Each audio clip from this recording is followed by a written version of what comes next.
ئەمڕۆ ڕۆژی گیانی ڕوبەڕووبوونەوە بەرەنگاربوونەوەی توندوتیژیە دژی ژنان کە ئەم ڕۆژە جیهانیانی دیاریکرێ بێگومان لە ڕێکخراوی نەتەوەی گرتوەکانەوە دیاریکرێکە 25 نۆڤەمبەری هەموو ساڵێک وەک ئەم ڕۆژە دیاریکراوەتە وەک ڕۆژی ڕوبەڕووبوونەوەی توندوتیژی دژی ژنان دیاریکراوە بۆ ماوەی وڵاتانیش ئەو یاد ئەکرێتەوە چالاکی و سیمیناریش بەڕێواچێت بۆ ماوەی 16 ڕۆژیش بەردەوامە بێت بێگومان لێسا ئەتوانین بڵێن کە توندوتیژی بەرامبەرکە ژنان زیای کردووان نەک تەنها جەستەی بەڵکو لە ڕێگەکانی دیکەش بە هەمان شێوە بەتایبەت لە ڕێگەی تۆڕە کۆمەڵاتیەکانەوە کە ئەبینین هەڕەشێکی زۆر سوشال میدیا بە شێوەیەکی گشتی بەڵام پێش ئەوی کە بڕۆینە لای میوانەکەوان گفتوگۆ بکەین پێم خۆشە ئاکام وەک پیاەک پێم بڵیت کە بۆ چوونی چێ لەسەر ڕۆژە جیهانی کە دانراوە من بەردەوام وتومە و ئێستا ژێڵێمەوە من دژی بەکارهێنانی هەموو جۆرەکانی توندوتیژیم بەرامبەر ژنان پێویستیشە لە ڕێی دیدار و سیمینارەوە هاوڵاتیان هۆشیار بکرێنەوە کە تەنها توندوتیژی بۆ نمونە ئازاری جەستەنیە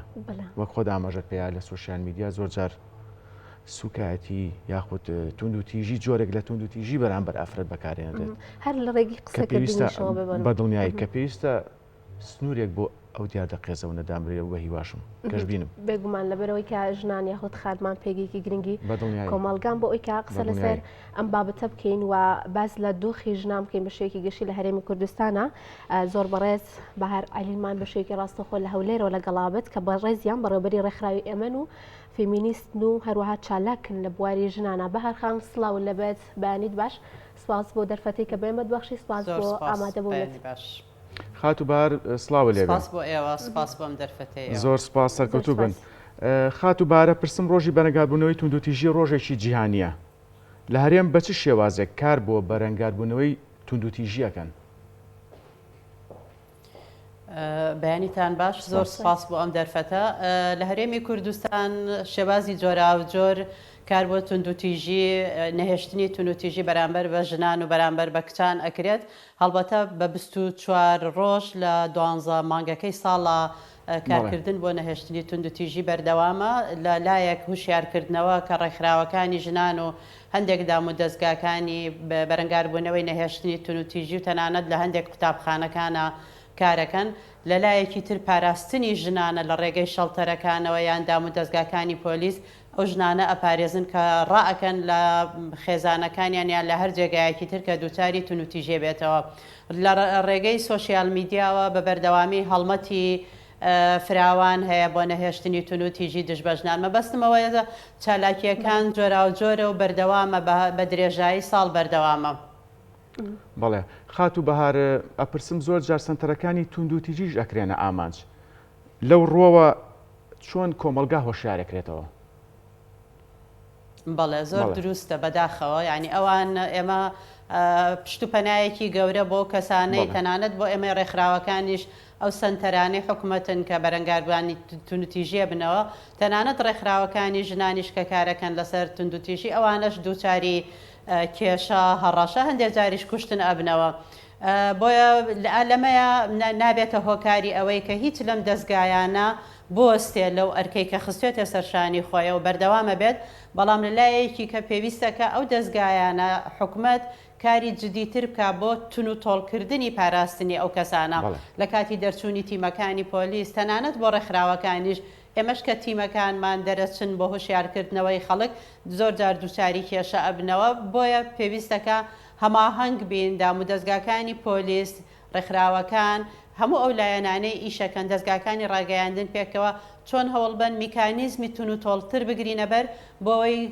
ئەو کەسانەی لەو بوارەیە ئیشەکەن پارێزراو بن چونکە ئەگەر ئەو کەسانەی لەو بوارەیە ئیشەکەن پارێزراو نەبن کێ ئەتوانێت ژیانی ئەو هەزارەها ژنە ڕزگار بکات کە ساڵانە دووچاری توندوتیژیە بنەوە لە ناو کۆمەڵگایان لە ناو خێزانەکانیانە. بەڵێ بەهارخان جیاواز لە ژنان کە ڕوبەڕووی توندوتیژیە بنەوانێ و باسی شمالەوە کرد کە ڕێکخراوەکان هەنێجار ڕوبەڕووی ڕەخنە یاخود توندوتیژیە بنەوانەیە ئەمەوێت بزانم کێن ئەو کەسانی کە توندوتیژی دژی ئافرەتان توندوتیژی بەرامبەر ئافرەتان ئەنجامەدەن. ئەوانەی کە توندوتیژی بەرامبەر بە ئافرەتان ئەنجامەدەن بە تایبەتی لە ناو خێزانە جاری وایە باوکە برایە جاری وا هەیە خوشکی گەورەیە هەر کەسێک کە دەسەڵاتێکی بەهێزتری هەیە لە ناو خێزانەکەیە ئەو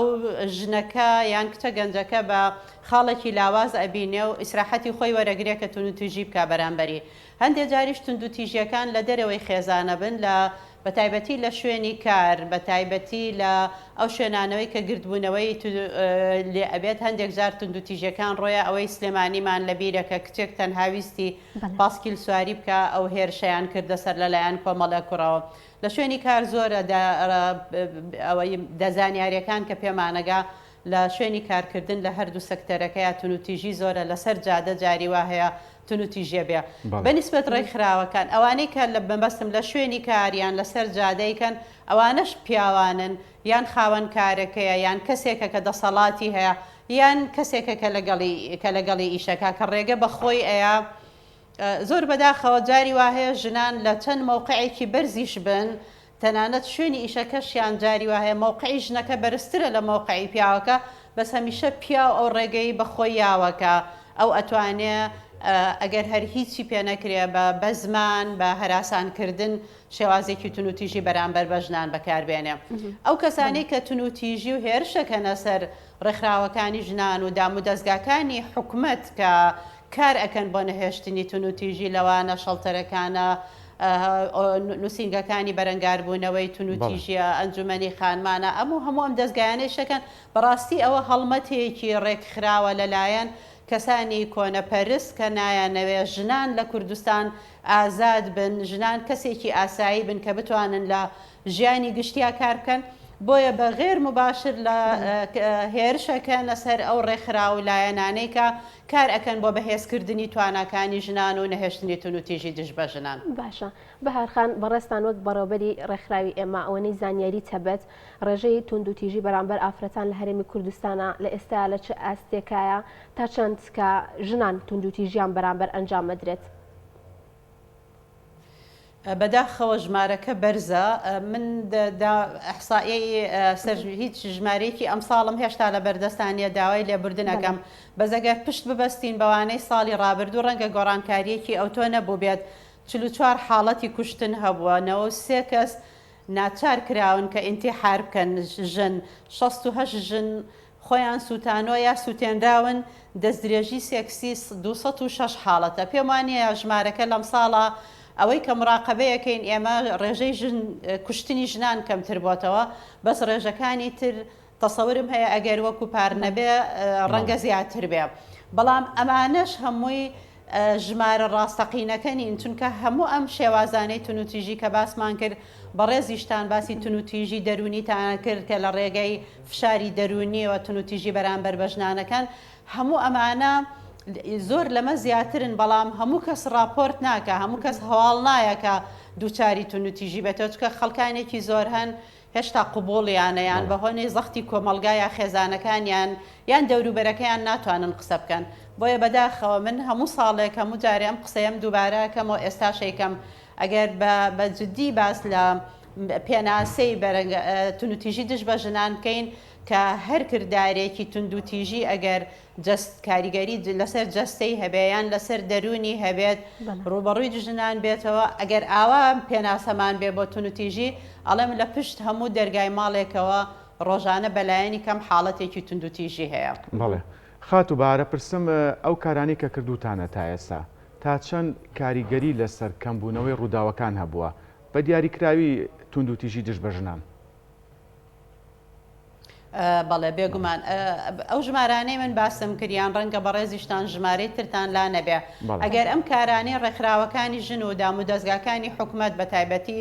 بەرەنگاربوونەوەی تون و بەڕێوەبەرایەتی و ئۆفیسەکانی بەرەنگاربوونەوەی تون و تیژی دژ بە خێزانی و کارەکانی ڕێکخراوەکانی ژنان و کۆمەلگای مەدەنی و ڕێکخراوانی و دەوڵەتەکان نەبوایە بێگومان بە ژمارەکە زۆر لەوە زیاترە بوو کە ئێستا باسیەکەین. یەکێکی تر لە کاریگەرە ئەرێنیەکانی کاری سەرجەم لایەنەکان بۆ نەهێشتنی تون و تیژی ئەوەیە کە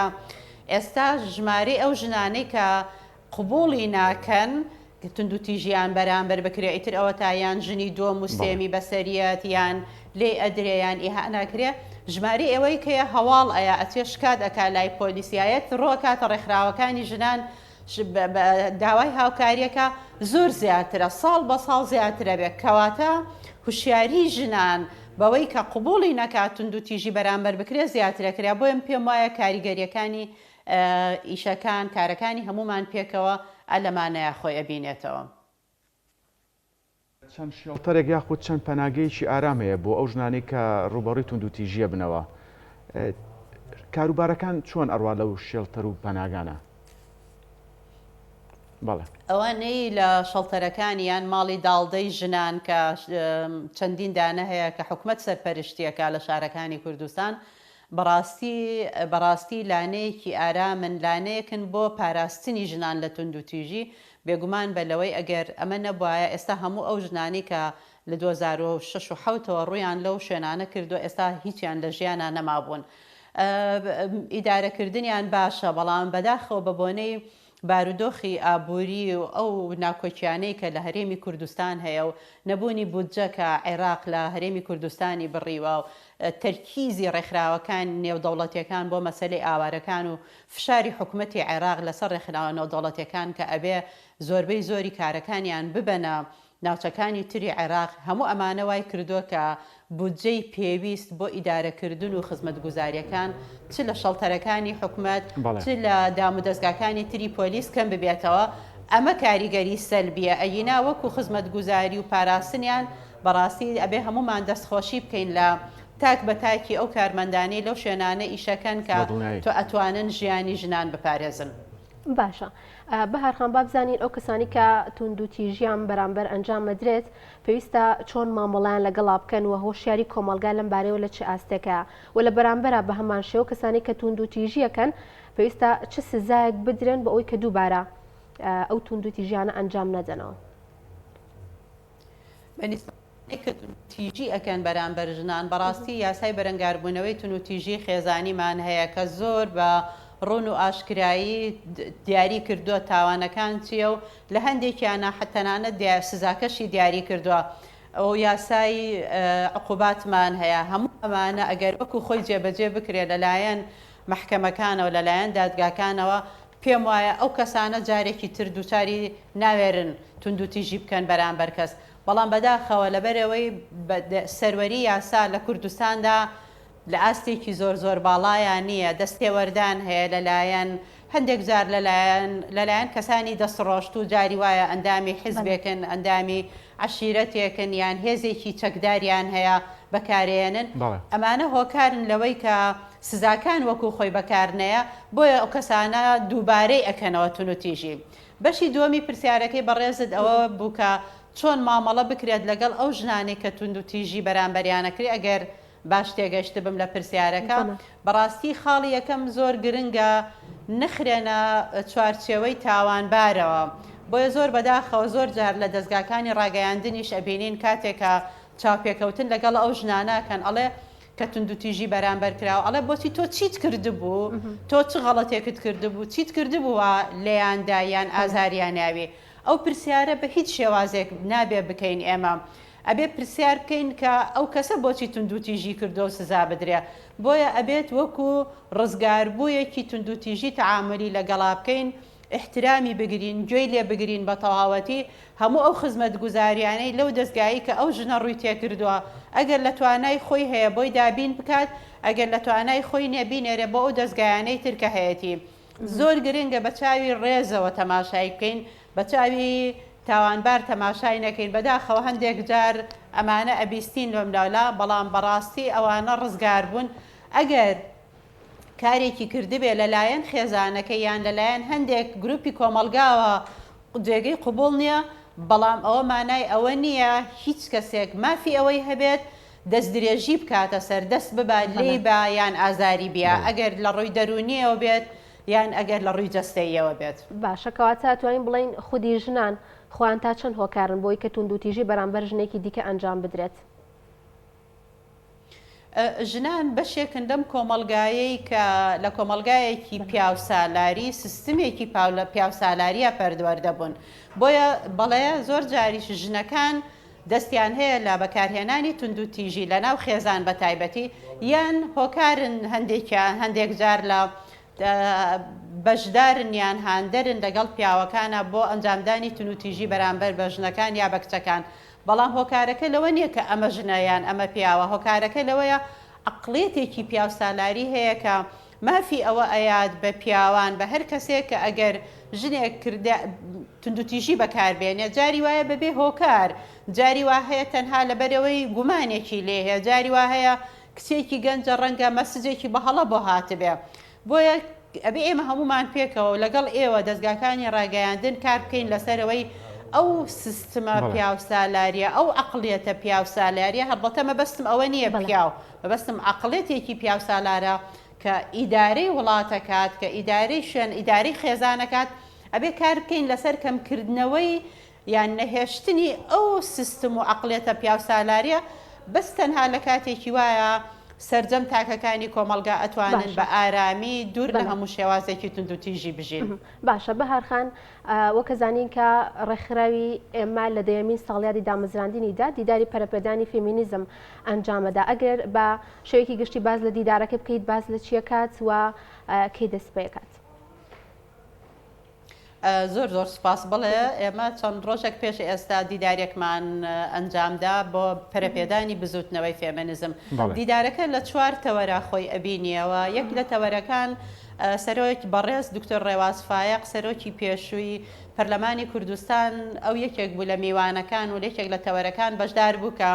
تەحەدیاتەکانی بەردەم ژنێک بە تایبەتی ژنێکی گەنجیش کە سەرۆکی پەرلەمان بێ لە کاتی بارودۆخێکی سیاسی و ناکۆچی نێوان حیزبەکانی کوردستاندا ئەبێت چۆن بوو بێ، باسی ئەزمموی خۆی کرد، باسی تەحەدیاتەکانی بەردەم خۆی کرد لەوەیە و چی بکەین بەڕاستی ئەویش و ئامادەبوانیش باسمان لەوە کرد کە ئێمە بە چ میکانیزمێک ئەتوانین زامنی ئەوە بکەین کە بە بەردەوامی ژنان بتوانن بەشدار بن لە پلە و پۆستە باڵاکانی هەرێمی کوردستاندا، کە لەوانەیە کە باس کرا یەکگرتووی ژنانە، قەنەعەتکردنە بە پارتە سیاسیەکان و دەرکردنی قانونە، زەمانەتی قانونیمان ئەوێ بۆی زمانی ئەوە بکەین کە ژنان بەشدار بن. تەوەرەکانی تر باسی لە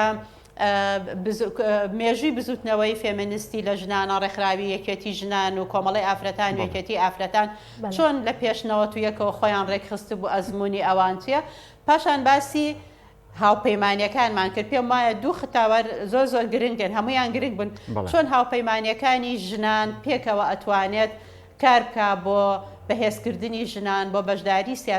زیاتری ژنان لە بواری سیاسی و بواری ناوەندی بڕیار و سەرجەم بوارەکانی تری ژیان. هەروەها پەروەردە کردی پەروەردە چۆن ئەتوانێت ڕۆڵی هەبێت لە بەرەو پێشچوونی ڕەوشی ژنانە، لە نەهێشتنی تونوتیژی و جیاکاری تش بە ژنان. ئەمە بە کورتی ئەو تەوەرانە بوون لەو دیدارەیە باسمان دەکرد. بەڵێ خات و بەهار جیاواز لە چالاکیەکانتان لەم دیدارەیە، ئەگە بە کورتی پێم بڵێ پلانتان، پلانی داهاتووتان چێ وەکو ڕێکخراوی ئێمە؟ بەڵێ ئێمە لەسەر کۆمەڵێک تەوەر ئیشەکەین بەردەوامە بین لەسەری، وەک زیادکردنی کارکردن بۆ زیادکردنی ژنان لە ناوەندی بڕیار و چەسپاندنی ئاشتیە، کارەکەین بۆ نەک تەنها نەهێشتنی بێگومان بۆ نەهێشتنی تونوتیژی دژ بە ژنان و هەروەها شیاندنەوە و ئارامکردنەوەی ئەو ژنانەی کە ڕزگار بوون لە تونندوتیژی، چند تونندوتیژی خێزان بێت یان تونندوتیژی ناو کۆمەلگا یان ڕزگاربوانی دەستی داعش بێت کە بە شێوازێک بتوانن بارودۆخێکی ئەو ترۆما و زەبرە دەرونەی لەسەریانە بوو کەم بێتەوە بکەونەوە سەر پێی خۆیان و ژیانێکی تری ئاسایی بژین. ئێمە کارەکەین زۆر لە نزیکەوە بە هەماهەنگی لەگەڵ دامودەستگاکانی حکومەت تاوەکو پرینسیپەکانی یەکسانی جەندەر و مافەکانی ژنان لە ناو دامودەستگاکانی حکومەتە بچەسپێت لە ڕێگەی یەکە جەندەرەکانی کە لە دامودەستگاکانی حکومەتە هەیە. ئەوەی پلانمان هەیە لە داهاتوو لەم ساڵانەی داهاتوو کار بکەین لەسەر مەسەلەی ڕۆڵی ژن لە پاراستنی ژینگەدا، چونکە پیسبوونی ژینگە و گۆڕانکاری لە کەشوهەوا تەحەدیەکی گەورەیە بۆ هەموو کەسێک. بەس بەداخەوە لە کوردستان لە وڵاتی ئێمە ژنان ئاکتەرێکن ئاکتەرێکی سەرەکین لە ناو ژینگە و بەکارهێنانی ئاو، بەڵام بە هیچ جۆرێک پرسوڕایان پێ ناکرێت. بۆیە ئێمە کار بۆکەین ژنان بەشدار بن لە ناوەندی بڕیاری پاراستنی کەش و هەوا گۆڕانکاریەکانی کە ڕوویاوە، هەروەها بەشێکیش بێت لە پاراستنی لە دانانی سیاست و لە پاراستنی. بەڵێ زۆر سپاس بۆ زۆر بەڕێز بەهار عەلی بەڕێوەبەری ڕێکخراوی ئێمە و فێمینیست و چالاک لە بواری ژنان. سپاس بۆی کە ئەم بەیانیە لەگەڵمانە بوویت و کۆمەڵێک زانیاریت بەدەیت. سەرکەوتوو بن.